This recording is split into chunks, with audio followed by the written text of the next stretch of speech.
my beloved Boss Mike Cervera.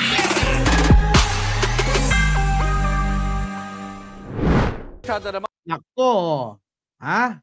Ngayon ko lang itatapik to. Kasi mga kababayan, natuwa ako sa banat nito. Si Speaker Martin Romualdez, nako, bumanat na. May pagbabanta pa. Nako po, masasaktan kayo rito. Kaya kung ako sa inyo, medyo hinay-hinay lang ha. Sa mga DDS dito. Pasok. May patatsada naman si House Speaker Martin Romualdez laban sa mga umaatake raw sa investigasyon ng Kamara sa drug war at confidential funds. Nako. Hindi raw sila magpapatalo sa kasamaan at kadiliman. Nako, sino kaya tinatukoy na kadiliman at kasamaan?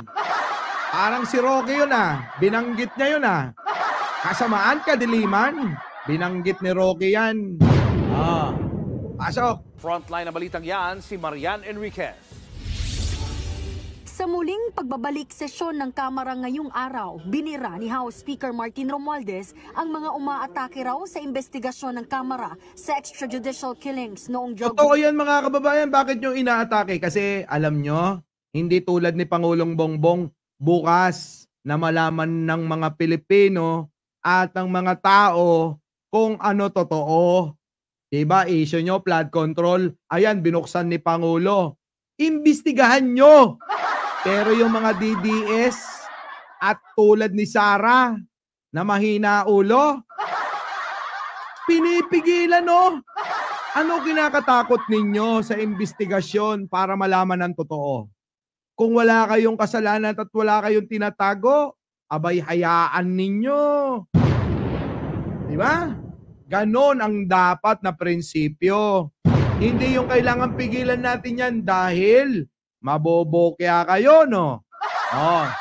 Speaker, banatan mo. war at paggasta ng confidential funds. Ulitin natin dito. Babalik sesyon ng Kamara ngayong araw, binira ni House Speaker Martin Romualdez ang mga umaatake raw sa investigasyon ng Kamara sa extrajudicial killings noong drug war at paggasta ng confidential funds. Nako po. Sa mga nagtatangka, napigilan tayo sa paghanap ng katotohanan at katurungan. Nako. Isa lamang ang sasabihin ko sa inyo. Nako. Hindi kayo magtatagumpay sa mga... Yan! Yan ang gusto ko! Tsaka una-unahan, Mr. Speaker. Oo, natuwa ako sa'yo. Oo. Kalma. Baby, kalma. Huwag mo naman akong bigyan ng dahilan para tabihan ka. Kita nyo? Sige, tirahin mo. Huwag mong hahayaang magtagumpay ang masasamang tao na membro ni Taning sa kadiliman at kasamaan nila. Nako, delikado. Pag nagtagumpay ang isang Sara at isang Digunyo, tagplasin nyo. Sigurado ang resulta, imperno. Di ba? Putik na yan. Wars. Tirahin mo. Ganitong mga gusto kong mga salita mo. Ayoko nang medyo lalambot-lambot at nag-AAA ka ng ganito.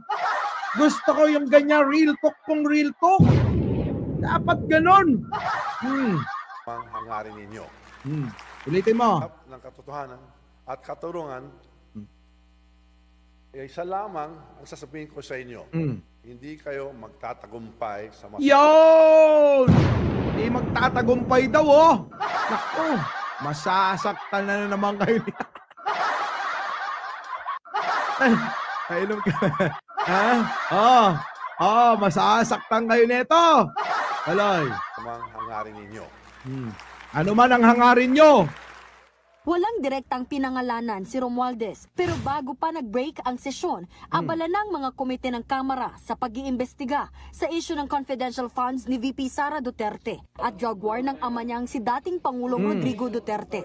Ayon kay Romualdez, May mga tao raw na gustong tumarget sa Quadcom at sa Young Guns. Nako, hindi mangyayari yan, no? Kita nyo, puro matatalino to. Kita nyo mga kababayan, puro matatalino to. Melchor Ilagan, bakit ngayon lang ako? Nagkasakit ako. Sige, tuloy. Hindi raw sila basta-basta magpapatalo. Hindi tayo matitinag. Hindi tayo papayag na muling bumalik ang panahon ng kadiliman at kasamaan. Naks! Yun, no! Tuloy-tuloy mo lang yan. Maniwala ka. Pag tinuloy-tuloy mo yan, sayo na ako. Oo. Hindi ko tulad si Makagago. Kahit walang bayad. Oo. Diba? Tuloy.